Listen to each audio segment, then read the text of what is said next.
Hello friends, welcome to channel master botany again. मैं हूं आपका दोस्त विनय कुमार सिंह। इस वीडियो में मैं बात करने वाला हूं जिम्नोस्पर्म के क्लासिफिकेशन के बारे में।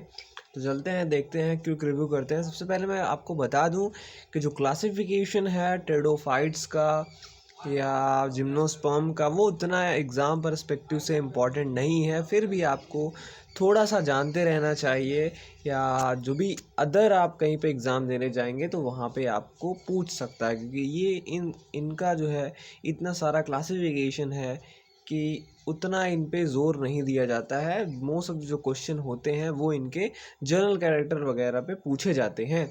अगर इनका प्लेसमेंट हम देखते हैं इक्लर के क्लासिफिकेशन के अनुसार, जो हमारा बेसिक है पूरे प्लांट किंगडम के लिए, इक्लर का और टिप्पो का, ये दोनों क्लासिफिकेशन आपको आते रहना चाहिए, क्योंकि ये दोनों क्लासिफिकेशन बेसिक है पूरे प्लांट किंगडम के लिए। सारी चीज़ें हम इसी पे बात करते हैं। एम्ब्रियोफाइटा, क्रिप्टोगैम, फेनरोगैम, जो भी टर्म्स हैं ये सारे इसी पे आते हैं। इक्लर के अनुसार जो आपका जिम्नोस्पर्म है, आप देखेंगे ये फेनरोगेमी के अंदर आता है। क्रिप्टोगैम, फेनरोगैम तो बड़े ब्रॉड वो है डिविजन्स हैं जो इक्लर ने किया था पूरे प्लांट का। क्रिप्टोगैम में जहाँ पे हिडन मैरिज होता है, मीन्स वहाँ पे आपको सीड, फ्लावर, ये सारे स्ट्रक्चर नहीं मिलेंगे। वहीं फेनरोगैम में आपको ये सारी चीज़ें मिलती है, और उसी में आपका प्लेस्ड है जिम्नोस्पर्म, जो कि एंजियोस्पर्म से काफ़ी क्लोजली रिलेटेड है ये। ओके, बट दोनों में क्या अंतर है? एंजियोस्पर्म में आपका जहाँ पे आपका ओवरी पाया जाता है, वहीं जिम्नोस्पर्म में ओवरी नहीं पाया जाता है। और वुड में भी आप देखेंगे जाइलम और फ्लोएम जो एसोसिएटेड सेल्स हैं, जैसे जाइलम में आपको वेसल्स जो है नहीं मिलता है। ओके, और एंजियोस्पर्म में आपको वेसल्स मिलते हैं। तो ये सारे एनाटॉमिकल फीचर्स है।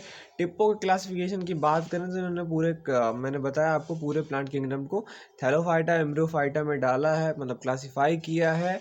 तो अगर आप देखेंगे तो जो आपका जिम्नोस्पर्म है ये आता है एम्ब्रियोफाइटा में, मतलब इसमें एम्ब्रियो जो है वो फॉर्म होता है। चलते हैं क्विक पॉइंट्स के बारे में जो कि आपको लगभग जानना ही चाहिए। तो जो आपका जिम्नोस्पर्म है वो एक्चुअली, ये भी जो टर्म है जिम्नोस्पर्म, ये भी ग्रीक से आया है। जिम्नोस का मीन्स नेक्ड, और स्पर्मा का मतलब सीड होता है। मीन्स यहाँ पे जो सीड होता है वो नेक्ड होता है। ओके, कवर नहीं होता।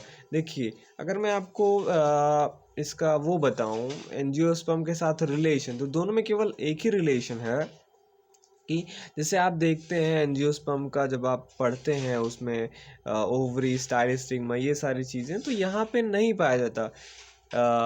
जैसे ओवरी होता है, ओवरी के अंदर क्या होता है, प्लेसेंटा, वहाँ पे ओव्यूल्स लगे हुए होते हैं।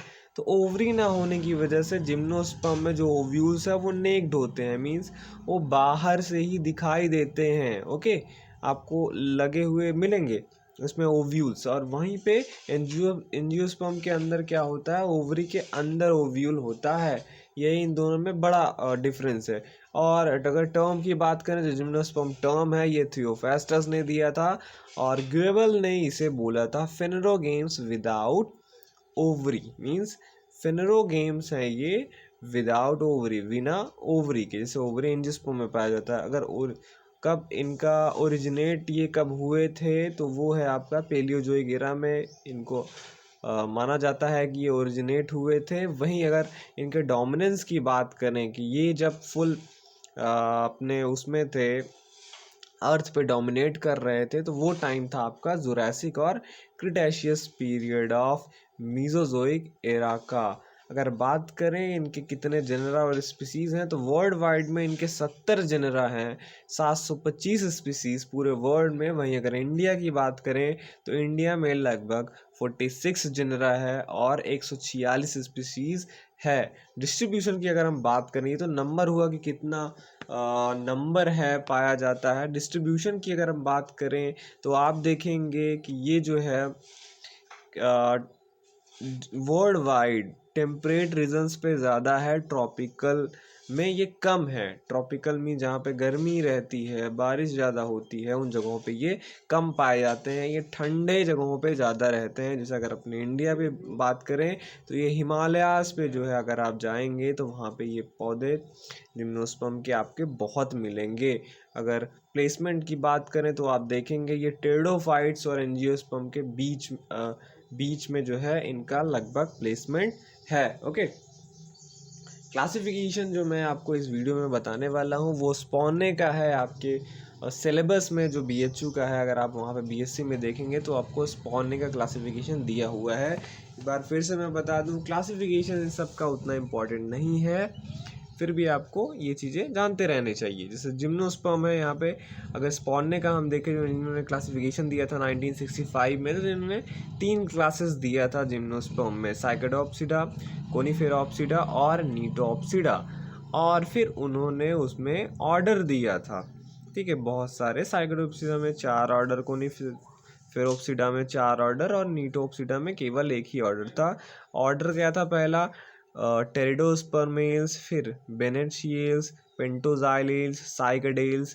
फिर कोनिफेरोप्सिडा में देखते हैं तो कॉर्डाइटेल्स, कोनिफरेल्स, टैक्सेल्स और जिंगोएल्स, ये सारे ऑर्डर्स थे। वहीं नीटोप्सिडा में केवल एक ही ऑर्डर आता है आपका, वो है आपका नीटेल्स। ओके, तो ये सारे आउटलाइन आपको याद रखने हैं। जब धीरे धीरे देखिए, जो आपका टेरिडोफाइटा है, ब्रायोफाइटा है, ये सारी चीज़ें क्लासिफिकेशन, वैसे एंजियोस्पर्म का थोड़ा सा अच्छा है। इन सब का जब क्लासिफिकेशन आप पढ़ते हैं, क्योंकि इनके अंदर जो है, इनके प्लांट्स का खुद ही काफ़ी ज़्यादा यूनिक कैरेक्टर होता है, इसी वजह से इनका क्लासिफिकेशन थोड़ा सा समझ में नहीं आता है। वहीं पे आप जब एंजियोस्पर्म देखते हैं तो वहाँ पे फैमिलीज़ आपका सेकंड आता है, आप क्लासिफिकेशन पहले आपको याद हो जाता है कि पॉलीपेटैली, गम्मोपेटैली, मोनोक्लेमाइडी, इन सब का मीनिंग क्या है, मोनोकोटिलेडन का मीनिंग क्या है। वहाँ पे क्लासिफिकेशन पहले पढ़ना ईजी लगता है। वहीं अगर इन सब की बात करें तो पहले इनके सारे कैरेक्टर पढ़ना ईजी रहता है, बाद में इनका क्लासिफिकेशन, तब हम समझ पाते हैं। ओके, अगर एक आउटलाइन देख लेते हैं कि इनके जो क्लासेस दिए हैं इन्होंने, इनका कैरेक्टर क्या है, तो आप देखेंगे जो क्लास फर्स्ट है साइकेडोप्सिडा, उसका ये कैरेक्टर है कि यहाँ पे मोस्टली फॉसिल होते हैं, कुछ लिविंग फॉर्म्स भी हैं इसमें। ये जो क्लास है, अब ये मोस्टली इसमें फॉसिल्स ही हैं, कुछ लिविंग फॉर्म्स हैं। यहाँ पे स्टेम जो होता है अनब्रांच्ड होता है, लीव्स यहाँ पे आपको बड़े बड़े मिलेंगे और वो भी पिन्नेटली कंपाउंड लीफ मिलेंगे। वुड यहाँ पे मैनोजाइलिक होता है, हैश मैंने लगाया है यहाँ पे। तो पहले देखते हैं मैनोजाइलिक और पिक्नोजाइलिक, जो 2 मेन टाइप के वुड होते हैं, उसका मीनिंग क्या है। मैनोजाइलिक, पिक्नोजाइलिक, 2 वुड टाइप्स आपको पढ़ने को मिलते हैं।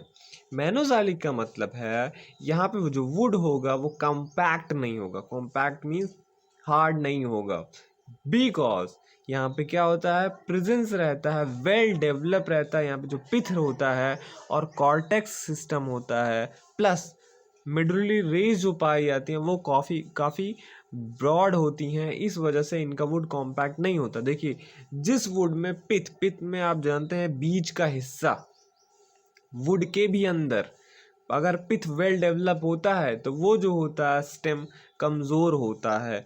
कॉर्टेक्स भी जिसमें रहता है, कॉर्टेक्स की लिविंग होता है, ये भी जिसमें ज़्यादा रहता है, वो भी वुड आपका कमज़ोर ज़्यादा होगा। मिडुलरी रेज भी जहाँ पे आपका थिक रहेंगी, वो भी वुड कमज़ोर रहेगा, मीन्स वुड कॉम्पैक्ट नहीं रहेगा, क्योंकि ये सारे लिविंग सेल्स हैं और उतना कॉम्पैक्ट ये वुड को नहीं बनाती हैं। वहीं अगर हम पिक्नोजाइलिक वुड की बात करेंगे तो ये वुड जो होता है कॉम्पैक्ट होता है, यहाँ पे पिथ जो होता है बहुत ही रिड्यूस होता है, बहुत कम होगा, मिडुलरी रेज बहुत नैरो होगी और जो कॉर्टेक्स रीजन होता है वो भी काफ़ी नैरो होगा। तो यहाँ पे जो वुड है मेन, वो काफ़ी ज़्यादा रहता है। जाइलम जो है वो काफ़ी ज़्यादा, जाइलम का जो उसके एसोसिएटेड सेल्स हैं वो ज़्यादा रहेंगी, बाकी ये लिविंग सेल्स कम रहेगा।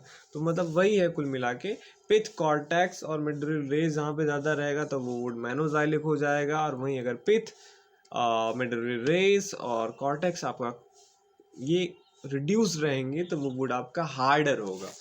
तो वही है मैनोजाइलिक और पिक्नोजाइलिक। नीचे के पिक्चर में आप देख सकते हैं जो लेफ्ट साइड वाला है वो मैनोजाइलिक है, राइट साइड वाला पिक्नोजाइलिक वुड है। वहाँ पे देखेंगे सबसे ज़्यादा सेंटर में तो पिथ लेफ्ट वाले में, मैनोजाइलिक वाले में काफ़ी ज़्यादा होता है और वहीं इसमें कम होता है। फिर बात करें अगर कॉर्टेक्स का, जो सबसे बाहरी वाला रीजन है वो मैनोजाइलिक वाले में ज़्यादा होता है और पिक्नो में कम होगा। वहीं मिडुलरी रेज की अगर हम बात कर लें, जो यहाँ पे ग्रीन है आपका स्ट्रक्चर देख रहे हैं, वो भी पिक्नोजाइलिक वाले में काफ़ी नैरो रहता है। तो नैरो होने की वजह से ये वुड आपका बहुत कॉम्पैक्ट रहता है। तो ये मैनोजाइलिक, पिक्नोजाइलिक है। तो ये कैरेक्टर है साइकोडोप्सिडा का। ओके, यहाँ पे वुड क्या होता है, मेनोजाइलिक होता है। अगर एग्जाम्पल की बात करें कि इस क्लासिफिकेशन के अनुसार कौन कौन से प्लांट इसमें आते हैं, तो साइकस, इफेड्रा, जैमिया, ये तीनों प्लांट साइकोडोप्सिडा में आते हैं। क्लास सेकंड की बात करें कोनिफेरा ऑप्सिडा का, तो यहाँ पे जो आपका स्टेम होता है वो प्रोफ्यूजली ब्रांच होता है। वहीं आपने पहले क्लास में क्या देखा, स्टेम आपका अनब्रांच था। फिर यहाँ पे लीव जो होता है सिंपल होता है। पहले क्लास में क्या आपने देखा, लीव्स लार्ज और पिनेटरी कंपाउंड था। यहाँ पे वुड पिक्नोजाइलिक होता है, मैंने आपको बताया पहले वाले में वुड मेनोजाइलिक था। और यहाँ के प्लांट्स कौन कौन से होंगे इस क्लास के, पाइनस, जिंको, टैक्सस, ये सारे इसी क्लास से बिलोंग करते हैं। क्लास थर्ड की अगर हम बात करें नीटॉप्सिडा का, तो यहाँ पे श्रब रहता है या तो वुडी क्लाइंबर्स आपको मिलेंगे जो कि एंजियोस्पर्म से काफ़ी सिमिलरिटी रखते हैं। लीव्स यहाँ पे अपोजिट आपको मिलेंगी। और वुड जो होता है उसमें वेसल्स होते हैं जो इस क्लास को एडवांस बनाते हैं, खास तौर पे जो इसमें एक नीटम है उसमें। और इसके एग्जांपल कौन कौन से हैं, नीटम और एफेड्रा। तो ये सारा था आउटलाइन आपका। आपको ये याद रखना है एक्लर के हिसाब से जिम्नोस्पर्म कहाँ पे आता है, टिप्पो के अनुसार आपका जिम्नोस्पर्म कहाँ पे आता है। ये क्विक पॉइंट्स आप याद रखिएगा जो मोस्टली पूछा ही जाता है आपसे। ये टर्म किसने दिया था, इसका मीनिंग क्या होता है, ये सारी चीज़ें। और क्लासिफिकेशन अगर आपको देखने को मिले तो स्पोने का ही है ही, चैम्बरलैन का अगर आपको ऐसे देखने को मिले, पढ़ने को मिले तो वो भी पढ़ लीजिएगा। जैसे सिलेबस में यही है आपके BHU के। तो ये हो गया। बाकी जो भी क्लासिफिकेशन सिस्टम आप फॉलो करते हैं उसका ऐसे ही क्विक कुछ पॉइंट्स होने चाहिए जिसके बेसिस से आप डिफ्रेंशिएट कर पाएँ जो क्लास है वो सारी चीज़ें। ओके, बाकी जर्नल कैरेक्टर से क्वेश्चन ज़्यादा पूछा जाता है तो उसी पे ज़्यादा फोकस करिए, क्लासिफिकेशन पे नहीं। चलता हूँ, मैं मिलूँगा मैं आपसे नेक्स्ट वीडियो में जहाँ पे मैं जर्नल कैरेक्टर्स के बारे में सारी चीज़ें डिस्कस करूँगा। Okay, thank you for watching this video.